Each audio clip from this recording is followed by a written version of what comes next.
Society, IIT Delhi, warmly welcome to you all in the another episode of GabFest that talk with Professor. Today we are very privileged for having our honorable Professor Dr. Niladri Chatterjee as our guest. I know it is going to be very difficult to summarize his all achievement and awards in such a short note in such a short time, but we will try our level best to give a brief introduction about his achievement and awards. First of all, I will start with his academic. As we all know, he has done his bachelor's in statistics and master's in statistics from ISI Calicut. Then he did his MTech in computer science and PhD also in computer science from the University of London.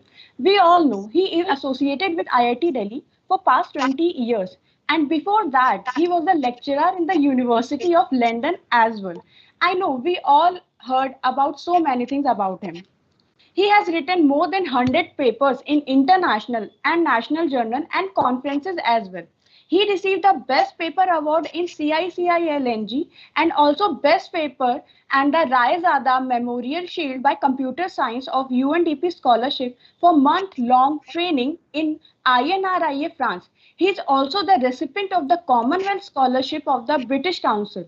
He has supervised 7 PhD theses and more than 100 master theses as well. So without wasting any more time, let us explore more about his experiences and awards and more of things. So sir, first thing I want to ask to you, there's a famous quote that goes like, the secret of your future is hidden in your routine, in your daily routine. So sir, I really want to know how you manage so many plans, so many priorities as a student then as of now as well.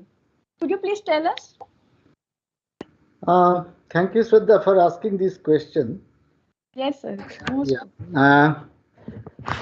Let me just tell you one very honest feeling that I do so many things that at times I was shivering how I can manage so many things. It is 100% true. I was really trembling. But then with time I learned how to manage pressure actually. We don't actually utilize all our effort, all our time properly because we waste a lot of time. Of late, what happened, particularly after this lockdown and all these things, I think I don't waste any time. Whole day I am working. Say, for example, with respect to even this interview, so somebody was asking that how I will prepare. I said nothing. I didn't prepare. What I will do. What is my honest feeling? I will just tell them because I didn't have time to go through all the questions and prepare answers, right? However, in my mind, I think I have to do a lot of other things, non-academic things also. Always I was thinking that if such a question comes, how I will give the response. So similar, it is just one aspect of it. Same thing is happening with respect to everything.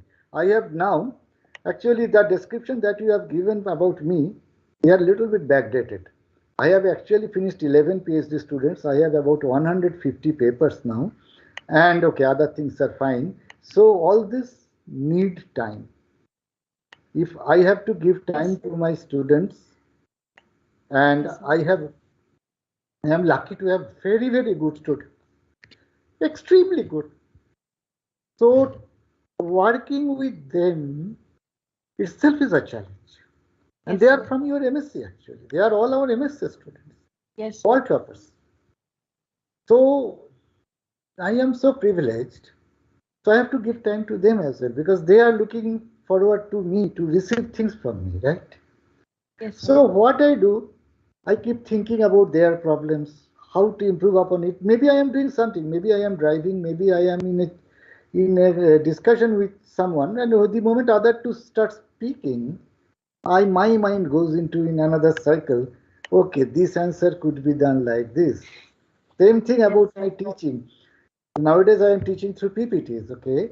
So every time, I am not with my laptop or anything, but I think, okay, this question has to be answered in this way, then students will understand it better. So basically, to cut it short, Shraddha, I basically keep thinking about Yes, sir. everything. And with time and with so much of seniority, now I am experienced also that okay, Yes, sir. what will be the what is the best way of solving this? So my approach is solve it quickly. That is why I talk much less. Okay, you may not feel it now, but actually I talk much less because if it something can be conveyed in 2 minutes, why shall I speak for 5 minutes in doing that? Okay. Yes, sir. So that is my general strategy. Today we are in an interview mood, so I thought of talking a little bit more. It Yes, might sir. It help. will be beneficial for It us will to be know beneficial. about your how you up to here. So, Yes. thank you. So that So, is the sir, my next question to you is this. Sir, as the world is changing rapidly in context to academic scenario, so what are the major changes that has been taken place from when you started your career to today? major changes.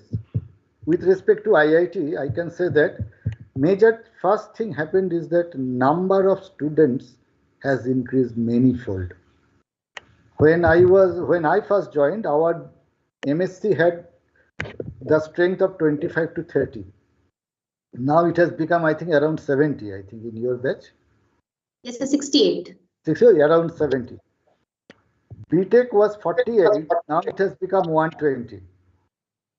Now the major challenge is when there are less number of students, we could give much more personal attention, and that is what I like as a teacher. You won't believe, remember almost the entire batch by name and face for many, many years. Of course, last 2 years it was not possible because I don't even interact with people. Even if they are in my class, they are switch on their videos, I don't even know who is who. But I could. And that uh, is the major change, the strength. And as a consequence of that one, that the teaching also had to change, teaching style and etc. has to be changed, because again I am talking about in terms of BTech MTech. Try to understand this. When we used to have 48 students, and I am talking about MCA, BTech MTech first. Then what happened? All over India through JE they are coming, right? So those who are very top JE ranking, say up to 400, 500, we used to get our seats full. Now two things have happened. Lots of IITs have opened up, right? Lots of IITs are opened up, and even if they don't teach all the courses, computer science is there in everywhere. And students, say somebody who would otherwise get, say, maths and computing here, suppose they get a computer science in, say, IIT Patna or IIT Jodhpur, they will prefer that one, right? That used to happen a lot, the brand value. So what is happening as the number of students per batch is increasing, what we are getting? A wide variety of students. And they are not equally sincere or equally attentive. On the top of that, now all this pandemic has caused problems. So many of them are not able to tune their thinking with the way I think. As a teacher, the way I think, the way I convey. So there is a gap that is being created. Earlier, that gap was much less. Now there is a huge gap. So we have to make things simple. We have to do more examples. So these are certain things that are happening as a teacher, I can feel in my style. Second thing is in terms of courses. Say 20 years back, even teaching data structures, algorithms, those things were very important. Even MSc, I used to teach data structures. So with respect to MSc, what happened? Uh, Once the jam started, what we are getting more and more students who are more mathematically inclined. Earlier things were they wanted to explore this new area like computer science, like Sneha was saying sometime that there used to be many, but now that number is reducing. And people are focusing more on pure mathematics, maybe topology analysis and things like that. Okay, differential equations, partial PDEs, and all these things. People have variety of interests are coming, and also the class strength is more. So the plus point is not only one or two subjects would get the focus. Now lots of different subjects are getting the focus. As a result, you can see that our faculty strength has increased, almost doubled in last 4-5 years. So that is a very, very positive change. Okay. Anything else you want to know? I mean, anything specific more? You said what I saw the change. Yes, sir. Yes, sir. I get it. Yeah. Yes, sir. Okay. So another point we want to ask that what are the major skills do you think that one should have as a professor, as a teacher? Major skill. Yes, What sir. you, what you want, Shraddha, from a professor? You tell me that I want this skill in my professor. Okay, so I think that every professor has their own experiences, but sometimes what I feel professor don't much connect to the student. We don't feel free to ask questions. We sometimes scared even that if I ask what will he or she think about us, this kind of scaredness we all having. So I think first major thing, as I think as a student, what I want from our professor is feel free to ask any question, not from the course, I think from other thing as well, about what field we should go for, what other skill we should have. So for me it is because every professor have their different experiences. I am blessed enough. No student fear me. Of course I am feeling very freely to ask question to you, so Nobody is scared of me. So yes they sir. all come. Yes sir. They all ask me. Not only academic questions, non-academic. Sometimes it is very, very personal. Yes sir. And I mean, okay, I cannot tell everything here, but Yes. they ask me, sir, what should I do in this situation? So that is, I think, what you said, Shraddha, I also felt as a student the same thing. Yes. That what I like in my teacher. Okay. And I have seen many very, very good teachers in ISI Kolkata. And in UCL, my PhD supervisor, he is almost like my father. Yes. I tell you one incident. His name is Professor Campbell, John Yes. Campbell. He expired 2-3 years back. But I was a PhD student. He had 19 students at that time, 1-9. But he would love me so much that for anything you need, as you understand, as a faculty, I need all the things to be done by my students. I don't have time. So once he called me at 1:30 after midnight, you please come, I need some help. Now that gives me a very different level of satisfaction that my student loves me. But how it happened? Because he was like that, right? He Yes. gave me the freedom that I can talk anything. So I always believe teacher is nothing but a friend. Only thing the difference is a age is the major Yes. thing, age and experience. Because you are all as good as I am. Okay? So if you put the right effort, you can also become a professor. There is no problem. I put the effort. Some people don't want to put the effort. That is the only difference. But I believe that otherwise there is not much of difference. But because of the experience, of course, I can advise people that what is good and what is bad. That is. Yes. So first thing, as you said, I am extremely friendly with students. Not only students, even my colleagues, junior colleagues also. Yes sir. They tell me that some call me sir, some call me dada because of I am a Bengali, you know. So many Yes of them sir. say that if I need a, you know, we all know that if I need some suggestions, I can come to you. So that is the first thing. Anything else you want or Sonal want from the teacher? No. Sir, I just want that a teacher can make a subject very easy. Like no subject is boring, right? So a teacher is the one who makes the subject interesting. Luckily for But me, the subjects are so interesting that I don't have to make.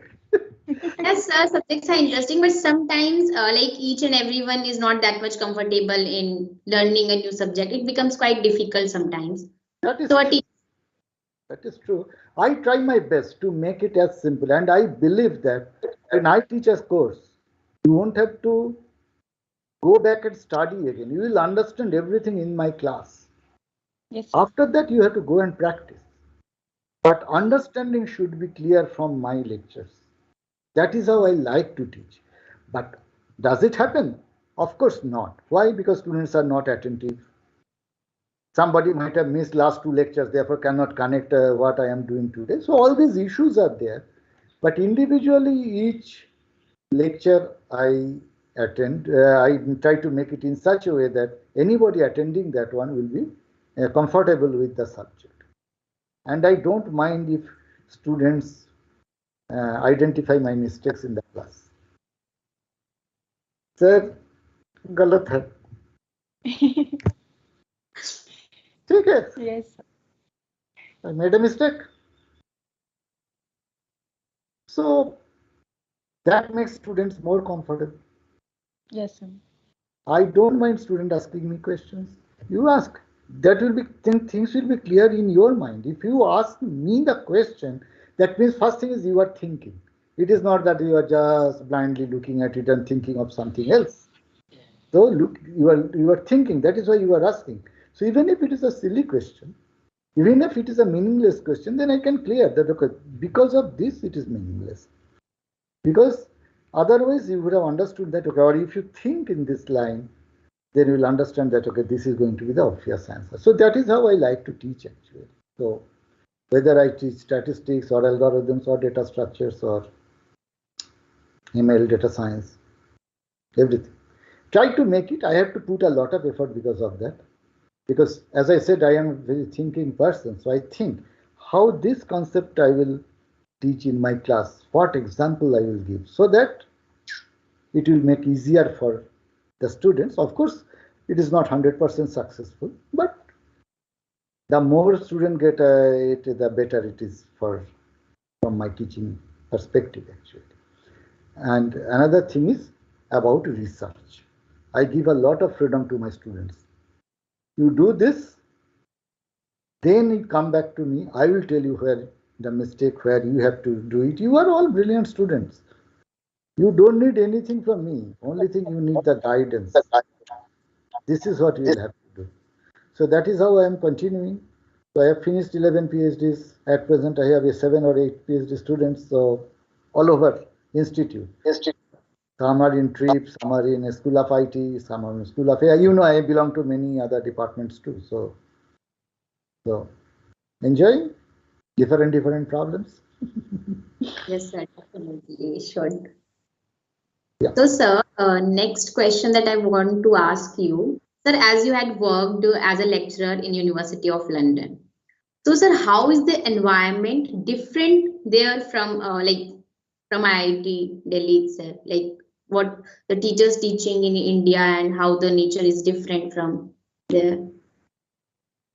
I taught there 25 years back, right? So already, so I can compare what London was in 1995, 97, 96, 97, that period, and what I saw after coming back here. Okay, so things have changed a lot here. So but when I came back from those days, if you compare with today's thing, lots of changes have happened in IIT Delhi itself. Like you can see the LH, right? A fully air conditioned teaching complex. It was not there, right? So first of all, so ambience wise, when I first came back, it was very poor in comparison with what I had in London. Okay, but two things are different. First thing is that their teachers are very friendly. Nobody calls you sir. Okay, so students call you by first name, and say I wouldn't say John, my professor John. I never, because I am brought up in our Indian culture. I always used to address him as Professor Ken. But I have seen other students, hi John, but he's like a father figure to me, right? So that is one thing that in IIT that will not happen actually. So here students, I mean, from that perspective, are much more respectful. But it does not mean that they don't respect. I am not saying that. It is that a culture difference that when I went there first time, that was a shock. And when again I came back, by then I got used to them again because I did that my PhD also there at London, right? So for 8 years I was there, so I find okay, change. I could go very easily with my students, but then my senior colleagues would tell me, "Hey, don't mix with students like this. It is not London." Okay, so I wouldn't mind. Um, you may not know the department well, so I wouldn't mind sitting there and chatting with students. So sitting on the balcony, just hanging my legs, so no problem.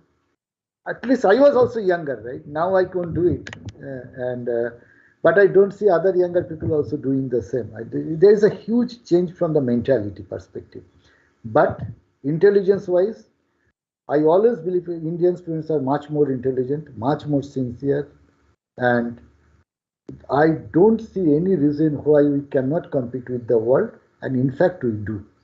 Globally, if you look at it, I think in almost all US universities, you go to maths department, you will find somebody from ISI. So, ISI means ISI Calicut, where from I studied. So, our students are much more brilliant and they are much more sincere, hardworking because they know that they have to stand on their feet. Okay, and England, what used to happen from Friday afternoon, nobody will do any work because they have to go for weekend started, so they have to go to etc. Like that Saturday, Sunday, Monday afternoon, then only things will settle. So they work only half the week. I work 7 days a week. So automatically there will be a difference in the productivity, right? And now also I work 7 days a week. Even some students, there are PhD students, your senior Kushagri, my meetings with her online meeting starts at 9 o'clock. I work for 10:30. I discussions, regular basis. I work till, I don't sleep before 12 and I get up at 6 o'clock. So whole day I work. Automatically productivity will increase. And the same I would say to my students, if you put that level of hard work, automatically you will be superior. No doubt, isn't it? Do you agree or not? Yes, sir. Yes, sir. I agree. Shraddha does not, I think. No, you are muted. But I also agree. No, sir, not at all. I also agree. Good. So you see, this is the formation stage for you. Yes, sir. Of course, you can say this is the stage for enjoyment also. I cannot deny. Yes, sir. Yes. But you see, enjoyment will be there forever, right? At every age, they are their own enjoyment. Yes, but sir. this is the formation time. Whatever you do in this, that will be determining your future. So my sincere advice, try to make best use of this. In IIT, we have very good facilities now. Our teachers, I think majority are good. Even if you are scared of asking any questions, but I think majority of them are good. Some are there, I know, I don't want to name. And try to understand the courses actually. Here we don't test in a way that what we just mug up and reproduce in the exam. In general, that does not happen. Each question will have a twist. So if you go to the core of the subject, I think Yes, you will enjoy it more. Of course, everybody does not like every subject. I'll tell you one truth. When I was a student of statistics, I never liked statistics.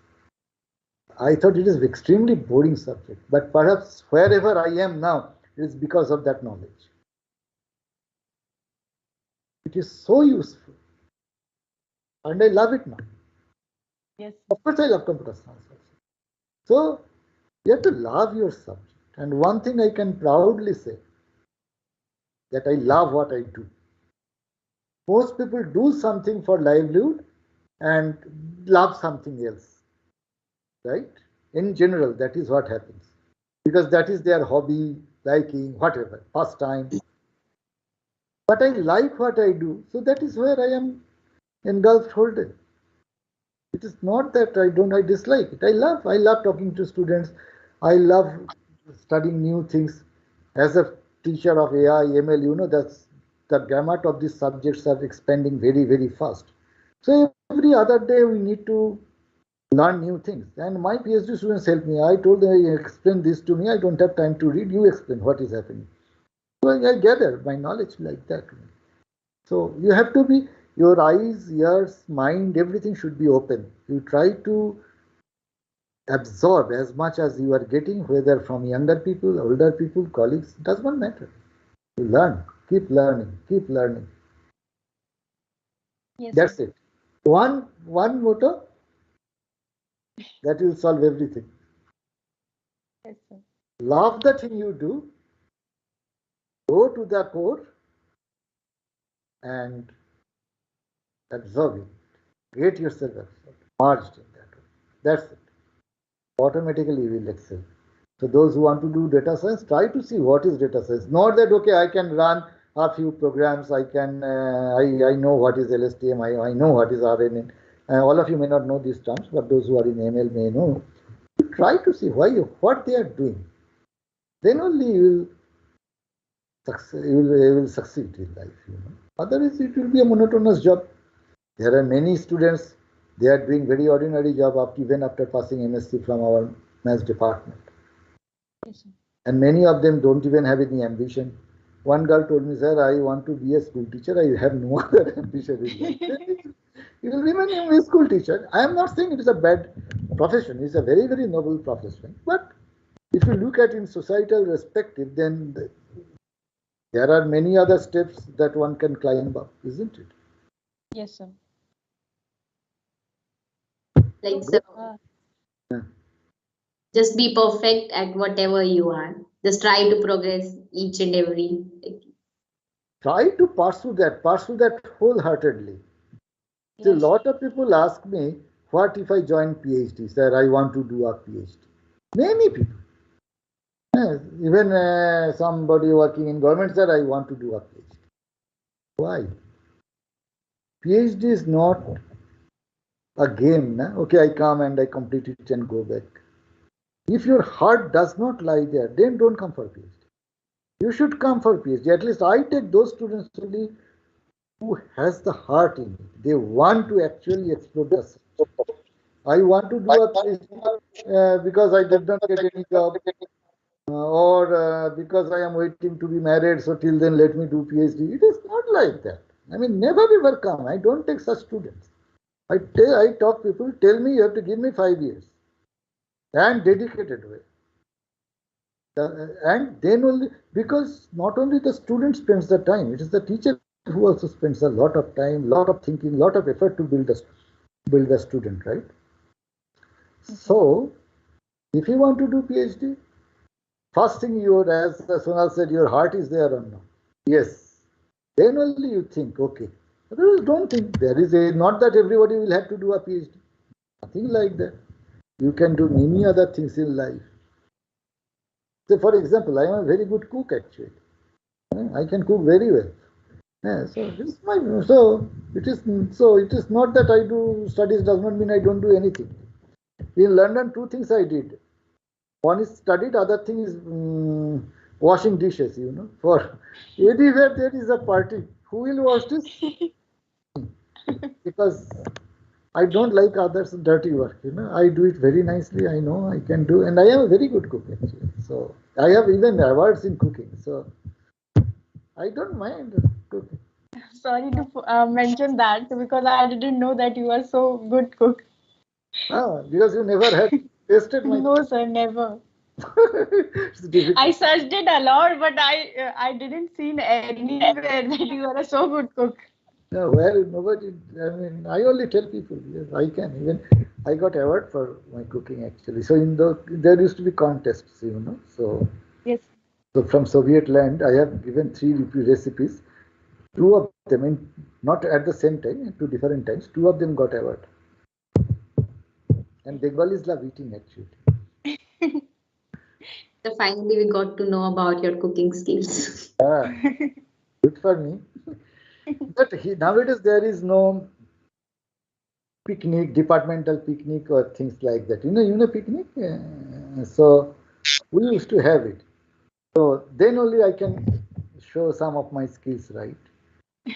Otherwise, how do I? Okay. Another thing is, I tell you, in my ISI hostel, what happened? It was raining continuously for 2 days, 3 days. No cook came. One day it happened. And we were 72 inhabitants. So everybody is thinking what to do. Me and one more person, we two have cooked for all of them. So then people get to know that you are so good cook. Yeah, they can cook. Okay. Sir, there is a general question which I used to think whenever I talk to a mathematician that which mathematician do you admire? And there is some kind of reason behind. This is my genuine question. Which mathematician? Yes, sir. Um, Look, I did not interact with too many mathematicians. As you know, my major things are in computer science. Yes. But in ISI, I have got a few very, very good teachers actually in mathematics. So, um, to name in analysis, you may search these names, you will find them. One is called Alladi Sitaram. Okay. Alladi, Alladi Sitaram. I think he, of course, he has retired and he may be in ISI Bangalore now as a adjunct or something. So, I was telling, somebody was asking me that who taught you analysis? I said, Alladi Sitaram. Then he said, don't say Alladi Sitaram, say the Alladi Sitaram. Okay. That is the brand. Similarly, another person who is very good in probability, his name is B.V. Rao. B.V. Rao was an enigma. Such a good teacher I have not seen. So one thing is that I tried to imitate these people. Of course, I don't have their level of knowledge. I agree. But B.V. Rao, super intelligent, you know.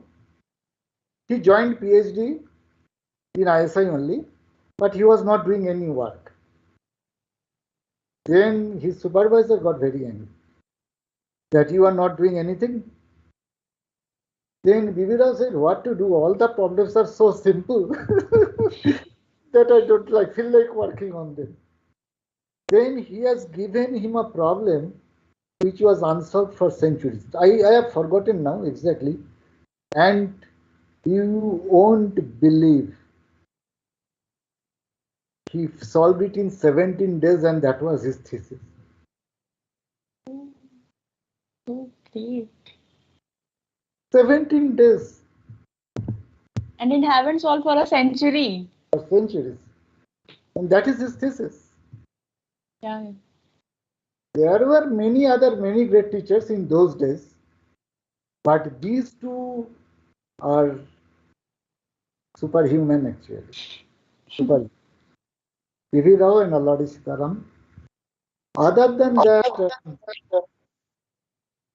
well, I have seen many good teachers actually, but these two are particularly, I have been very motivated by these two. Okay. And, yeah. Nobody else readily come into mind uh, whom I can say as a mathematician who inspired me a lot. But these two definitely.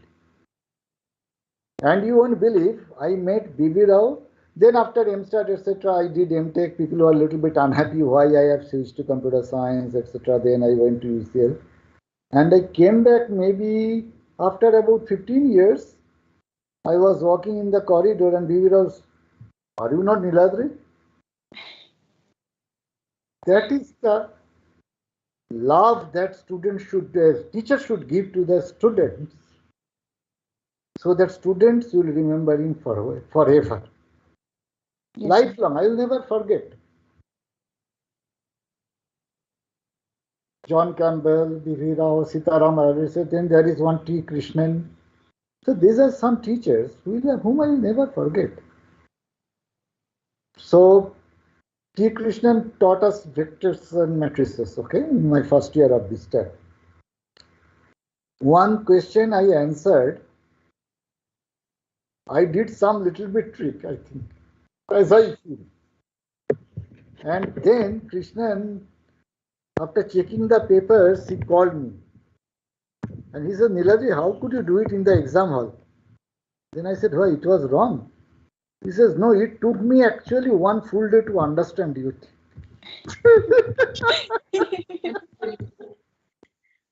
He thought for one day why this boy has written this. Of course, it was possible in ISI because we didn't have too many students, right? Our batch size was maybe 30 or so. But this is the type of teachers. And since my childhood, I had only one dream: I'll be a teacher. I did not know. I did not know what is IIT or anything or what is UCL in those days. But I knew that I would be a teacher. I love teaching because I love interacting with younger people. And even now I am continuing that. Okay, so and since I interact a lot with them, I learn from them. But of course, they also learn from my because I read more. I have more knowledge in those subjects and my experience. So they learn. So it is a vice versa, two-way things that goes on. Okay. So mathematicians, your question was, so these two are the best mathematicians I have interacted with. As I said, I did not interact with too many mathematicians. Yes, sir. Now I want to know what drove you towards artificial intelligence and how do you see the future of artificial intelligence? Again, long history. I did my MTech in computer science. We had a very renowned professor. His name is D. Datta Majumdar. D. Datta. So he liked me very much. I was the topper of my MTech actually. So he loved me very much. So he said, Niladri, will you join for PhD? I knew I'll do PhD anyway. I said, okay. I joined first in ISI for PhD actually. My scholarship was in those days 600 rupees. 600 rupees per month. I had 3 offers in those days time. They are of the order of 5,000, 6,000 rupees. So it is 1/10 of that one. But you have to sacrifice the money. I said, sir, I don't mind because I want to do research. Then he said, okay, if you join, then there will be something very good is going to happen. What is that? India government in those days are looking for what is called KBCS, knowledge-based computing system. Knowledge-based computing system. That is a big project coming. Japan and US and etc. There will be 3 nodal centers in India. One is ISI Calcutta under Professor Datta Majumdar, and 2 others were, one is NCST Bombay, other I forgot, IIT Kanpur or something, I don't remember now. Then what he said that if you join as a PhD student, as soon as the project comes, I will take you there as a as good as lecturer equivalent, not a lecturer position but equivalent. So salary wise, I was little bit much better off. Instead of 600, my salary has gone has risen to about say 4 times more. 4 times. So big jump actually. So, but that drew me towards knowledge-based systems is essentially nothing but artificial intelligence. Because what is AI? People have a misconception. AI is nothing but storing human knowledge into the machine. Okay. So when you talk about knowledge-based system, you slowly started learning what is AI.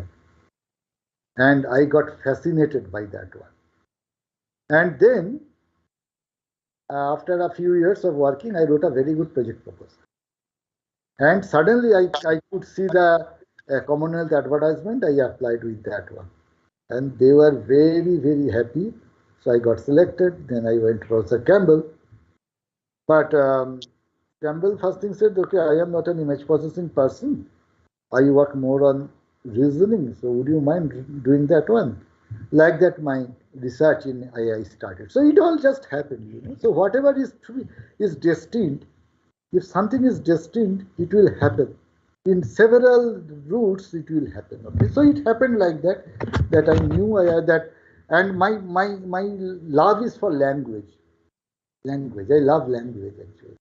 Then, as it happened that working with while working with Professor Campbell for my PhD, he got a very good project from European Union about machine translation, translating from in between English, Spanish, and French.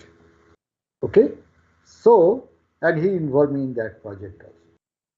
That is what typically I do. I also involve my students in many different projects. I started developing interest for NLP, natural language processing. And then after my PhD, I was during my lectureship, I decided I think I will go back to India because India is linguistically so rich. We have so many languages that if I use all my knowledge here, then it can be very useful for India. So I came back to IIT. And I think I am the only person who got selected in IIT without any interview. Amazing. I did not face any interview. I just sent my CV and they asked for a recommendation for Professor Campbell. And I got selected. I simply got the offer letter. Then I came back and I joined. And initially I had a lot of struggle because within maths, now people are talking about ML data science. Those terms were not there in the late 1990s I am talking about. So I had to struggle a lot. It was very difficult for me to get good PhD students. Initial days was very struggling here. I got very frustrated also. But once I made my name, I find that I don't select people. Students come and select me actually. So that is how I get most of the students. So all the toppers, those who are interested, they have joined me. I can name 4, 5, 6 of them. They did MSc from our department and then they did PhD with me. For example, you may know Kushagra Tandon, right? You're a couple of years senior. She is topper, Raksha is topper, Nidika is topper, Shushmita is topper. They are all toppers. So I get good students.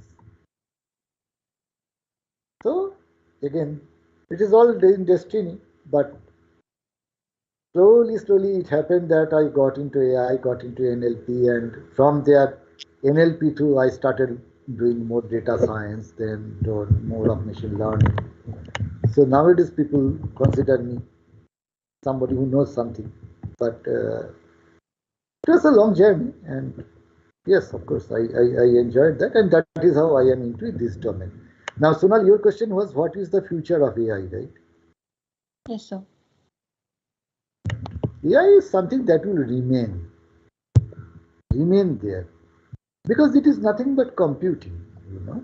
But what is AI? If you look at it, the term AI came, you know how old it is? 10 years? 15 years? No? Maybe around there, no? AI? Yeah. More? I think 20 plus, sir. 20 plus years. The term AI came in 1950s, 70 years. I was wrong. Yeah, so it was there. Since the beginning of computer science, AI is there. It has changed its complexion with time. Earlier, people used to code experts' knowledge into a program, and from there, the program will run. Nowadays, we are going into machine learning, neurocomputing. So, if we just give the data machine, it will start learning itself, deep learning. So, like that, things have evolved. And I can say there will be many more evolutions because in last 10 years, that has been massive actually. With heavy computing power, we are now in a completely different direction. So that has happened because of the computing power. Earlier that power was not there. Many new languages have come. So I studied Fortran. At one point people used to say that I am the best Pascal programmer in Kolkata.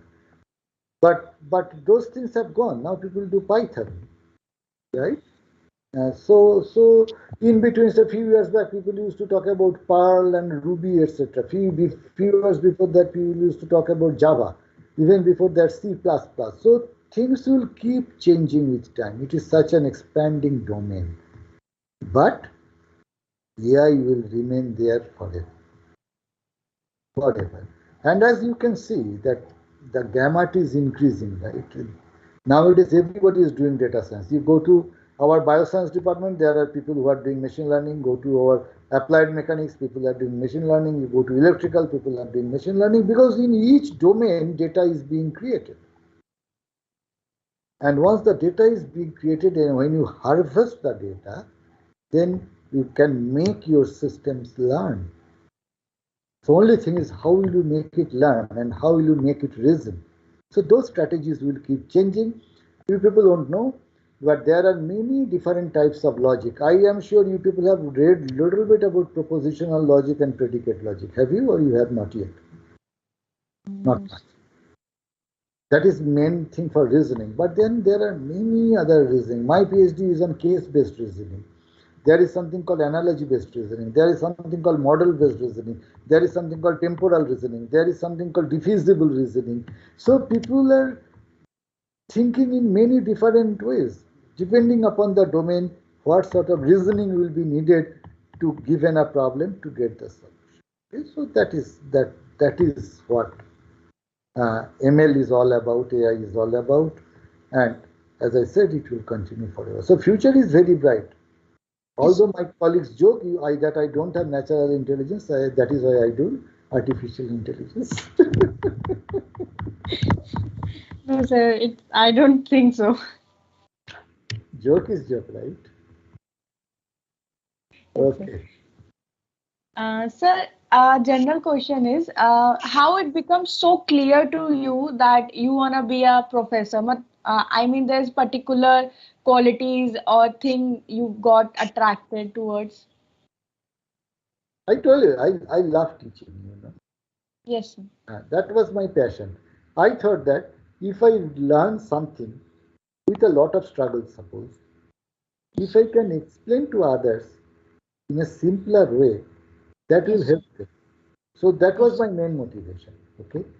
Then I think, even school days also, there were many teachers whom I liked very much.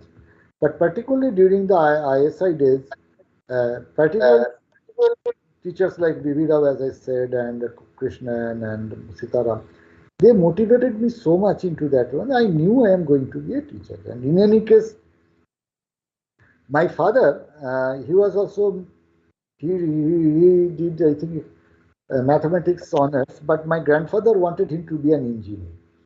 So after that, he went to study in IIT Kharagpur. My father is from IIT Kharagpur.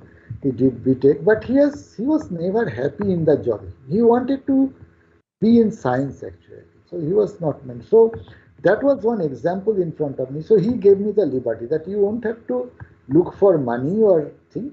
Do whatever you like. So that also was a very good support for me. Then I said Yes. that I want to do PhD and all these things. But then he said that look, the contrast is 10 times more you will get there. Then I said, don't. I told you some time back, right? The scholarship I would give you 1/10 of the job offers that I had. But then I said, no, I made up my mind that I want to be in this profession. So that is how it happened.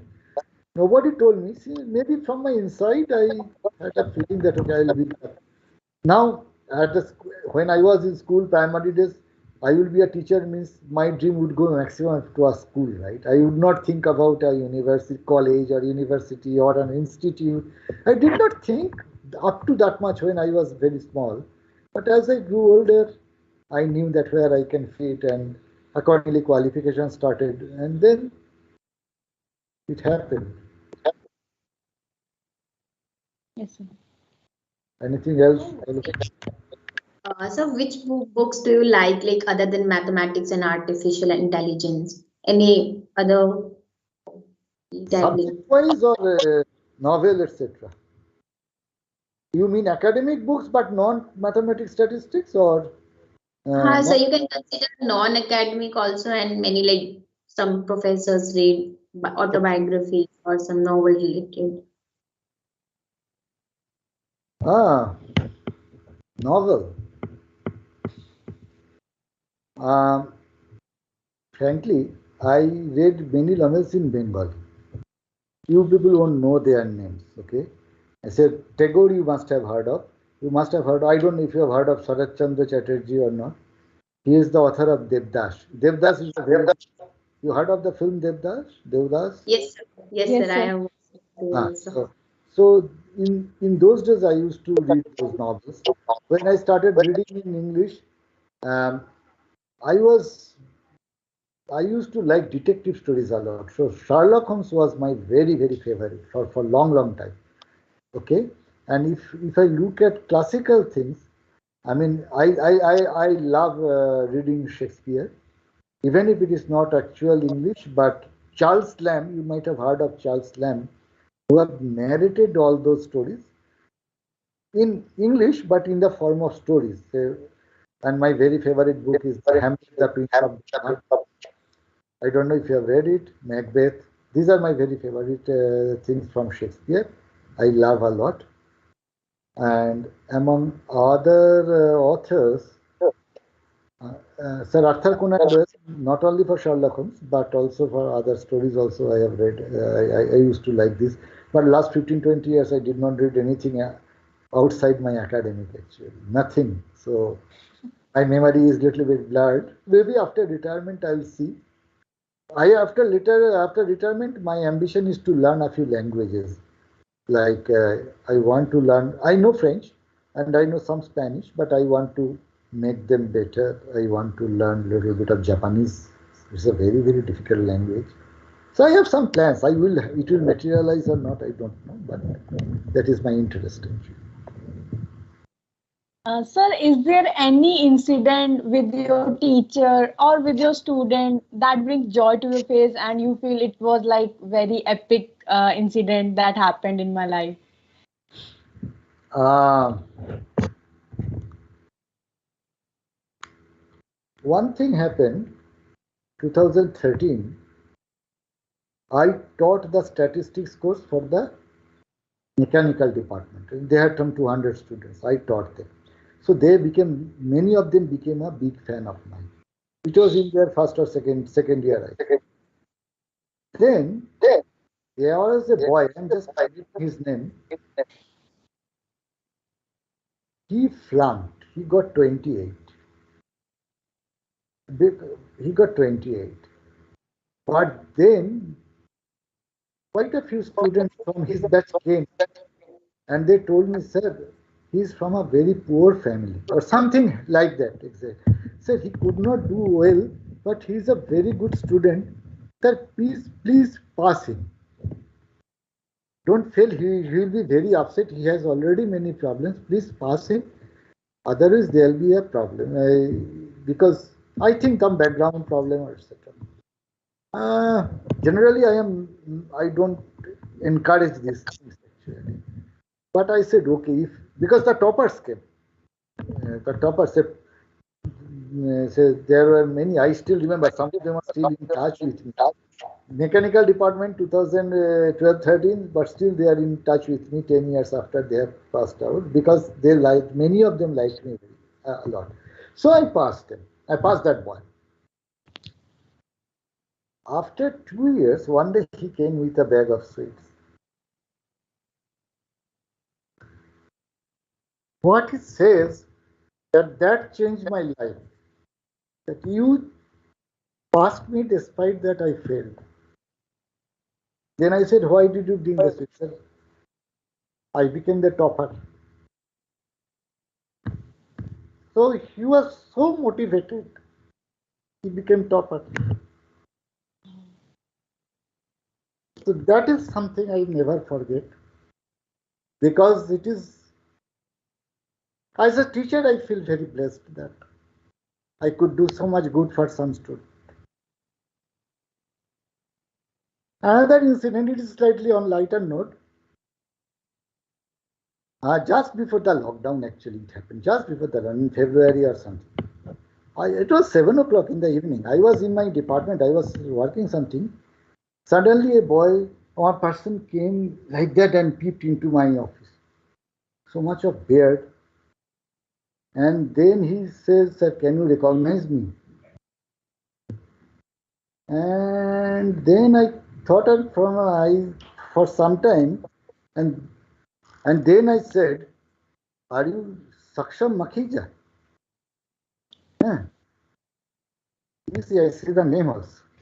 Then he started jumping. So what happened? Then the story goes like this. Saksham says that I passed, actually I should have passed in 2012, but I did not submit my report, MTech project report. And after 8 years he came back because of something, because of that he did not get the MTech certificate. That is the problem. He came to collect the certificate and then he found that he did not submit the report.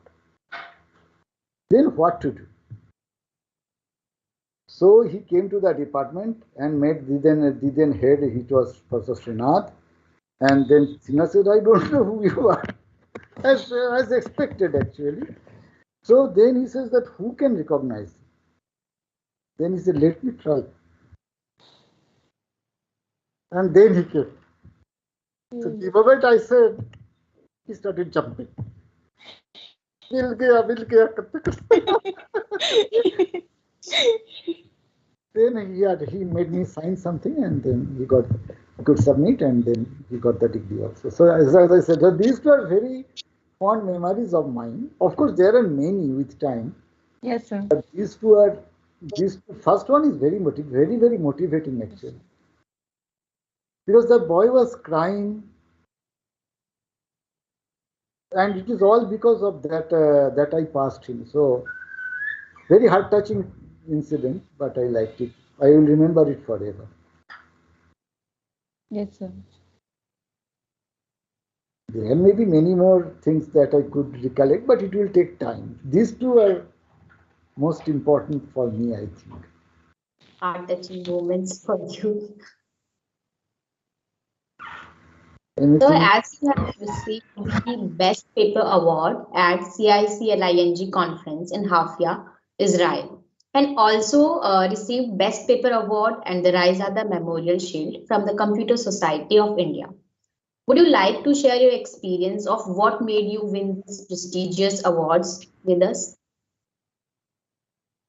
These are good work actually. The Raizada Memorial Shield has come because it was on case-based reasoning. So they invited papers in many challenging situations or something like that. So that was I was fresh from UCL. So I told you sometime back I did my PhD in case-based reasoning, right? So that was an MSc project, and that girl's name was Pritha something. I forgot the full name.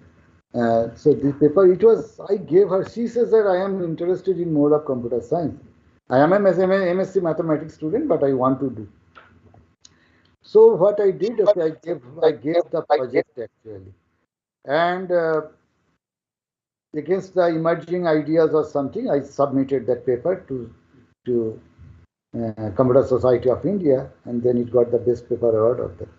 I don't know how, but it must have been very good actually. Even more interesting is the Sickling paper that Haifa was. So this was co-authored by Shivali Mohan. Shivali is a student of NSIT. So Shivali came to me, sir, I want to do project with you. I said, why? I mean, she's from NSIT, I don't even know. Sir, I heard your name and I came then I said, why? She said, sir, I want to go abroad for PhD. And people said that it needs a good recommendation from somebody from IIT. So I found your name, so I came. Then I said, okay, I won't give you reco just like that. You have to work with me. You have to do a project and you have to write a paper. And in fact, she wrote two papers actually. So this was one paper. I liked it very much. But then I sent it to a conference international conference, but held in India. But as it happened, they rejected the paper.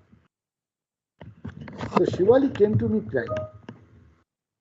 And she says, I said, why are you crying? Okay, there will be many other conferences where we can submit it.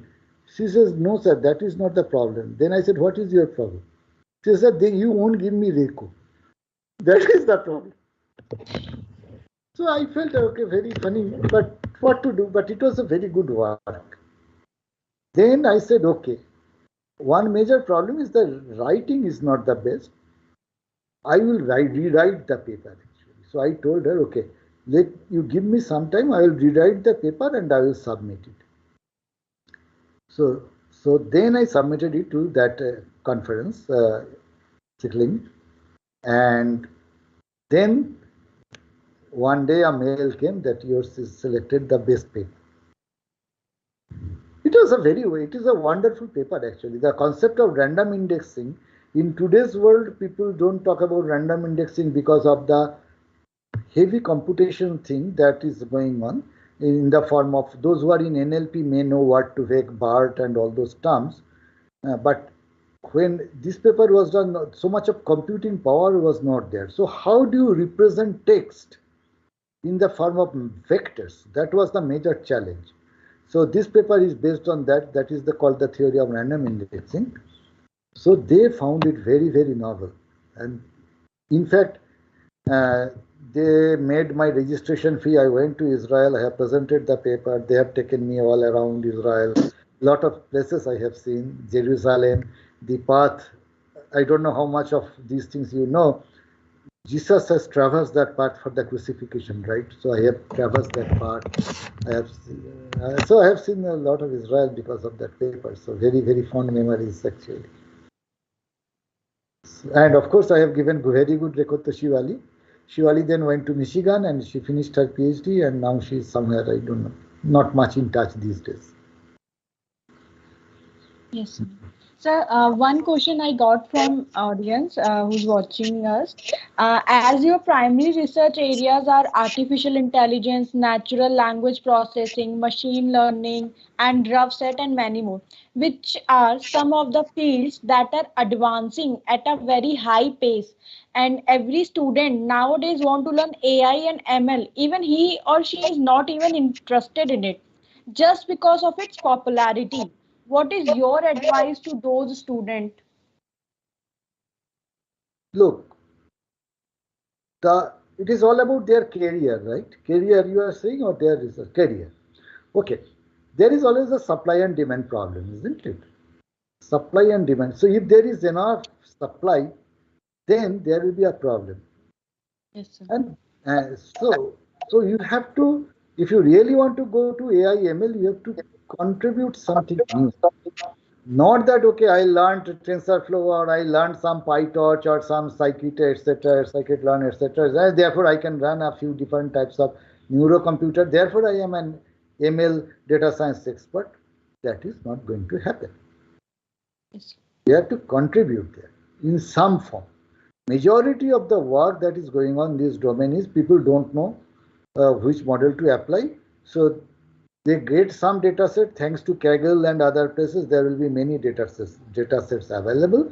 So what they are doing, they are running a few models. That also all the programs are available. Somehow they learned and they feel that okay, I am now a data science expert. Nothing. It does not go like that. I give you a very small example, very recent example. So the person who is doing BTP with me now, one of them, so he did a few projects in this computer science department. So he thought, okay, he is an expert in machine learning by now. So doing a problem, so that we have decided upon, and he has doing LSTM. I have many LSTM lagaya ye wo something like that. He has been saying. Then I asked, क्यों लगाया? Why did you apply it? ये बताओ पहले. Then he says, sir, LSTM is good. Everybody is doing LSTM. Then after some time, okay, but what you are doing is meaningless. The problem does not have the flavor of LSTM. Why are you applying LSTM? Okay, any program you apply, it will give you some result. Then looking at it, I am telling you that it will work using some other method, which is, coming from sentiment. So you try to, I have given even idea actually. So he is working on it. I may write a paper out of it also. That you represent the sentences in the form the sentiment value. So you create a vector on that. So that is the idea I have given. And then after 7 days, he says, sir, I am getting much better results. So you think before you jump, right? So all of you, all those who said that, okay, everybody wants to do ML, I will also do ML. That unless you have a knack to it, then what is the point? You can do much better perhaps with numerical analysis or things related to computing, but need not be ML. You know, every subject needs a deeper understanding of that. Otherwise, it does not help. Yes, sir. So, say 30 years back, the situation is similar to us, right? In those days, computers were coming. Okay, 35 years back. So, every Tom, Dick, Harry then wanted to learn compute. You get my point? So, those who are doing just that data operation type of thing, data punching, they think that they are computer person. And people like us who are doing MTech and doing that, so they are not same. So, same thing is going to happen in ML, data science. You will be writing some, you will be using some package and producing some result that will not make you an AI/ML expert. You will become AI/ML expert only when you have contributed something new. You know how to think. You know, given a problem, how will you tackle? Those things are most important things for for uh, becoming an expert in those domains. So if all those who are interested in, very good. I am not discouraging them, but try to go to the basics. If you don't Yes. know the basic, why certain things are being applied, you won't be able to figure out, right? So I have some PhDs also. They don't know anything. They randomly they are applying this and that. Even last week I was in an interview for one of the IITs. Many candidates came that they are AI/ML expert. Then I said, why? Same question I asked. You tell me you have given such an architecture. Tell me why you have given this one. No answer. No answer. Sir, उधर एक filter लगाया, उधर ये किया. That does not give you the flavor. And you have to understand why you are applying that filter. So all those who are asking, take a note of that one. Otherwise, there is Yes. no point. So, as we have observed that you have done commendable research work in the fields of NLP, statistical modeling, especially in the fields of neural machine translation of Hindi and English, and many more. What makes them interesting, according to your point of? Uh, I told you I have huge interest in language, right? I told you some time back. So, and as it happened that I worked in the European Parliament Machine Translation Project, thanks to Professor Campbell. So that is the beginning point, starting point of my interest in NLP. Okay. Then since India is linguistically very, very rich, and I did not know any Hindi at all. Okay. So I had many bad experience for not knowing Hindi. Uh, say, for example, I give an anecdote. So, here only in IIT. So I wanted to tell the people that give me writing by hand, the assignment. How do I give? You have to give it written in hand. Okay. I wanted to tell them. Now, in so in Hindi, we will say हाथ से लिख के दीजिए, something like that, rather, right? हाथ से लिखो, something of that. And in Bengali, we will say हाथे लिखो, हाथे. Hath is this, so हाथे लिखो. And put it in your hand, still I will say हाथे, हाथे. The same vibhakti I am going to use for in Bengali. Now, when I am speaking in Hindi, I am translating that thing. So I said, हाथ में लिख के दे दो. Get the point. हाथ में लिख के दो. The boy looked at me like that. Said, "Do you, हाथ में कैसे लिख के दूँ?" Said, "Do you mean हाथ से लिख के दो?" Yes, that is what I mean. You know?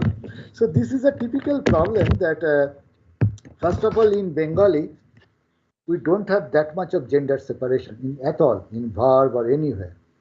But not only Hindi has very, very important, the gender part is very important. Jaungi, jaogi, jaunga, etc., all those things. So that makes it linguistically rich, and foreign people often don't understand. So I was thinking that how to take care of that one. So that is why the machine translation, and if you read some of my papers, you'll understand. I'm trying to take out the morphological variation and how those things can be tackled. All those things I was thinking. So that made me very, very interested in this. I am still very interested, but now my interest has gone into summarization. But how do you summarize this? But given a chance, I will again go back to machine translation, and in particular, I will try for some new language. I mean, um, Indian languages which do not have so much of resources.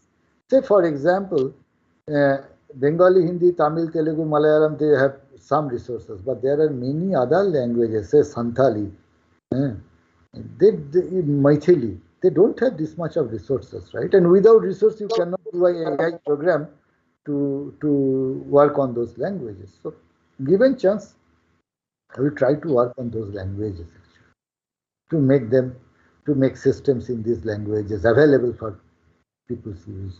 That is my plan. Whether it will happen or not, I don't know.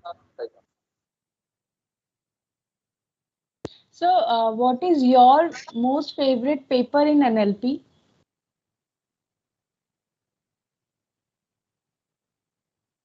Paper or book? You want a paper? Sir, book, anything what you like in NLP? I like the statistical analysis of linguistic data. There is a book by Christopher Manning. Nice algorithms. It has everything: statistics, mathematics, uh, programming, algorithm, and language. So it's my very favorite book uh, Yes. by Christopher Manning. Uh, Recently, I wrote a paper with Raksha that is very favorite, my own work, but it's very favorite work of mine uh, that has been published in one of the very good journals in this area. So many such. I mean, of course, you understand how much I read in these domains. So there are many works and books which have motivated me. Say, for example, in AI, there is a book by Ellen Rich, it was first by Rich, but now it is Rich and Knight. It's a very good book to start with. Then Russell and Norvig. It's a very good book to understand modern AI. So many such books are there. In data mining, there is a book by Han and Kemper. I like these books because they give you so much of insight into the subject. And the more you read, the more you learn. And the more you learn, the more you understand how these things are working. So there are many such books. I cannot name one or two. But one book, I'll talk about Christopher Manning. Yes, sir. And yes, that is for NLP actually. For AI, I will say Russell and Norvig. You read these things. And of course, if you want to know much about computers, there is one book that I cherish. It is by Donald Knuth, The Art of Computer Programming. It has 3 volumes. He planned to write 7, but he wrote only 3. I have all the 3 volumes. Uh, Art of Computer Programming. It's a Bible actually. Yes. One should read if you want to go into this domain. Yes, sir. So, as we have heard, people from every stream are doing great in machine learning. So, according to you, what are the prerequisites for one to do research in machine learning? And what one could consider a strong foundation? You want to do research in machine learning, right? Okay. Um, you have to be very good in Python programming, and you need to know all the different libraries available because nobody nowadays write from scratch. All those things are available, say TensorFlow. And actually, my students say, no, okay, this routine is very good in maybe PyTorch. This is very good in scikit-learn. So this is one thing that you have to master, because because you see these things are all recent things, and people at my age, it is difficult for me to keep myself up to date with all those software. It is your job as a student to do these things. We have never done these things, right? Then that is one aspect. Hmm? Fundamental understanding of the different architectures. What is RNN and the mathematics behind it? Unless you know the maths behind it, you can't succeed, right? You will just use it as a tool. That is, using something as a tool is not the good research. The good research means you will understand the fundamentals of it so that you can contribute there. So you have to understand these things. And perhaps the most important thing is passion. We have to. I am very passionate about NLP. I am very passionate about AI/ML. So unless you have the passion, you cannot really do big research in that in any area. And so whatever you do, do it passionately. You take tips even if you can ask. I respond to most emails actually. I try to respond. And so if anybody is interested, wants some guidance, I am most welcome. I am there. Sir, one thing we all want to know, is there any advice or suggestion for the student who wants to do PhD and who wants to become a professor in future? Any advice, suggestion for us? One means it is because I don't like any other job, that is why I want to be professor, or why you want to be professor? First thing. Do you love teaching? You ask yourself, whoever is, I'm not you, Shraddha, as such, I'm in general. Yes. Do you love teaching? Do you love research? If you don't, then don't come. Particularly, don't come to IIT like there. Yes, Say sir. you will find many teachers. They don't teach anything. They hold yellow note paper. Once upon a time it was white. Now it has become yellow. They take it to the classroom. They write in the blackboard from that corner to this corner, and their teaching is finished. That is one level of teaching. And if you like that, it is fine. I don't like that, so I can't say. But if you are passionate, you have to be ready to work hard. You have to be Yes. ready to learn new things. You have to be ready to do experiments, both in teaching and in research. Without research, good teaching cannot survive. You have to do good in research. If you just want to be a teacher, then in college life, university life, after few years, there will be a standstill, right? You won't be able to progress anymore. We know many PhDs who after PhD could not publish a single paper. Yes, Could sir. not publish. Then what they are doing for? What is the point? So if you feel that you really have the enthusiasm for that one, you really have the zeal for that one, then first thing your focus has to be there. You have to mentally you have to train yourself. It is also training. It is a mental training. And then you go into that one. That is how it should work. Yes, I sir. feel. Yes, sir. Sir, any last comment for us? Because we had a really good talk to you. Yeah, I enjoyed it very much actually. As I said, I love talking to younger people. I mean, I Yes. learned so many things from you. Say, for example, that this type of interaction that you have created, it did not happen in last 22 years I am in this department, right? So I learned so many things from you. How to organize these things. What is the simpler way of getting in touch with people who are more experienced and definitely much older than you? Because everything counts. Experience counts a lot actually. So Yes, sir. if you talk to us and if you learn from us, that is very good for us, right? I forgot your question. What exactly you asked? The Sir, last advice. Yeah, keep yes, sir. keep trying. Don't get scared of failure. Don't get scared of being scolded. Keep asking. Keep Sometimes asking. we actually scared asking questions, sir. That is the Yeah, genuine thing. yeah, I know, and but I cannot talk on behalf of everybody, right? It is not Yes, possible. Yeah. yes, If somebody is like that, he or she is like that, what can I do?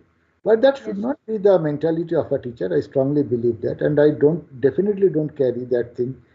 My one plus point, I can myself say it is my plus point. I remember my students. As I have yes, given you one or two yes, incidents, sir. right? Yes, I remember them by name, remember them by face. Say, for example, in LinkedIn, um, I got a request from Anuj Bandlis. He wants to join. I mean, LinkedIn people say, I want to be in your something. yes, sir. Anuj Bandlis is such an uncommon name. And I said, okay, yes. Then I joined, and then Anuj then wrote, sir, I am so happy that you have joined, that we are connected, etc., etc. Then I thought that he must have passed 10 years back. बहुत दिन हो गया Anuj. Then I asked him, Anuj, which year you passed MSc? He says 2002. My God, 20 years back, 20 years.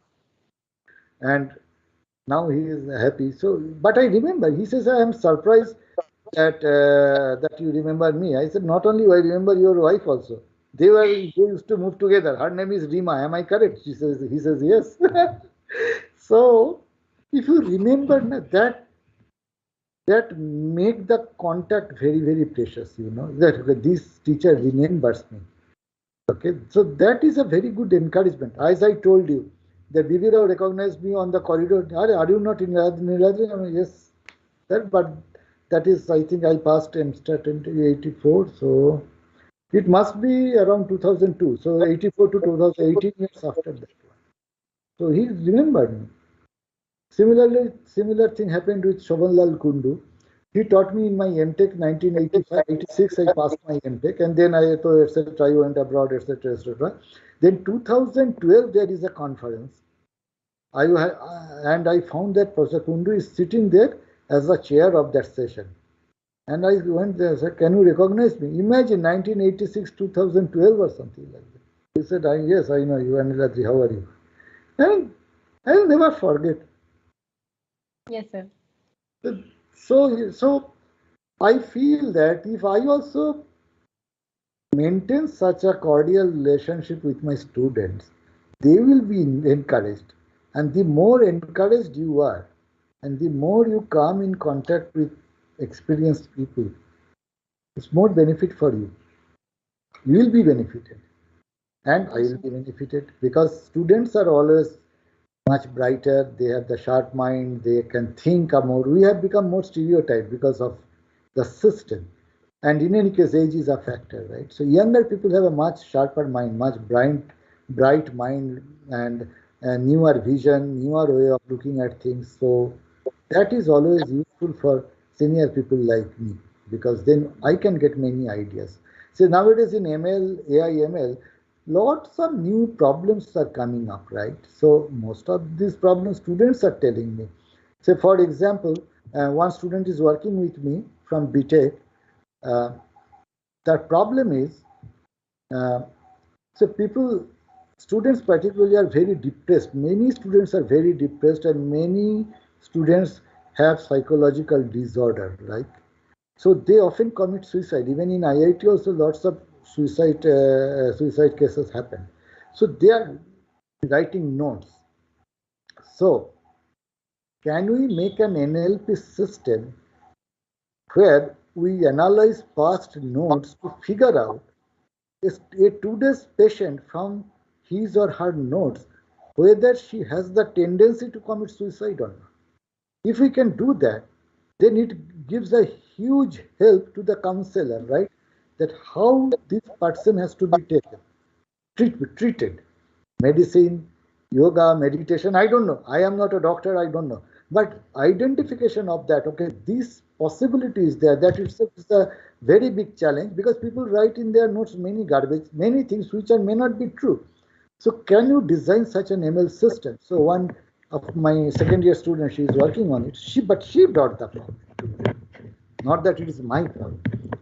My hands are full with many problems, but so these type of things I can learn from my students actually. So that is the most important thing of interacting with younger people.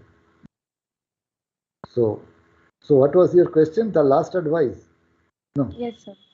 The last comment for. My last comment will be at the end of the day. Quite a few, actually, not one comment. Be truthful.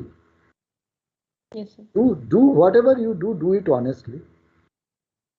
Give your best. Don't get scared of failures. You will succeed. If you are hardworking, then success will come today or tomorrow. It may be delayed, but it will come. That I strongly believe, very, very strongly believe. Because I have suffered a lot being in maths department and being a computer person. People would not recognize me. So many people later told me, "Sir, we searched for IIT Delhi. In those days, such facilities were also not that great. So that computer science, etc. So we never could find you. But we read your papers." I said, "You see the department. I am not in department of computer science." But people, they remember by the name, right? So that happened. So I suffered a lot. I was not getting good students because of many restrictions. People would get scared. Say 20 years back, things are not like that. That everybody is sitting with a laptop, right? So many people, MSc Maths, would be scared for doing into computer-related work actually. So things have changed. So many of you have the facilities now.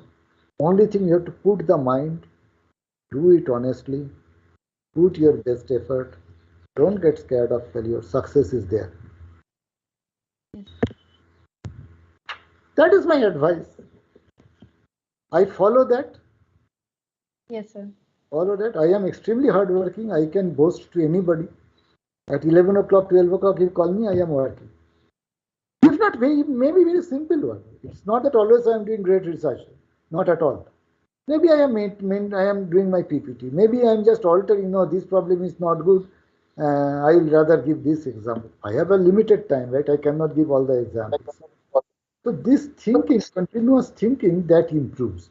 Try to get improved every day, day by day. So that is one thing. And it is good to pursue hobby. But if your hobby is related to even something close to academics, that is always good, right? Say, for example, I have a huge interest in language. I may not speak Hindi as good as you people do, obviously not. But I can bet I know much better Hindi grammar than you. I can bet right now. I know the grammar much better. Yeah, this is simply because I read books, right? So, and that is needed when I am doing my NLP. So my hobby or my interest helps me in my profession also. That is one very plus thing for me, I believe. And be nice in your behavior. Try to be nice to people. Yes. Then they will remember you. Sir. Then they will remember you. Sonal will not forget me easily.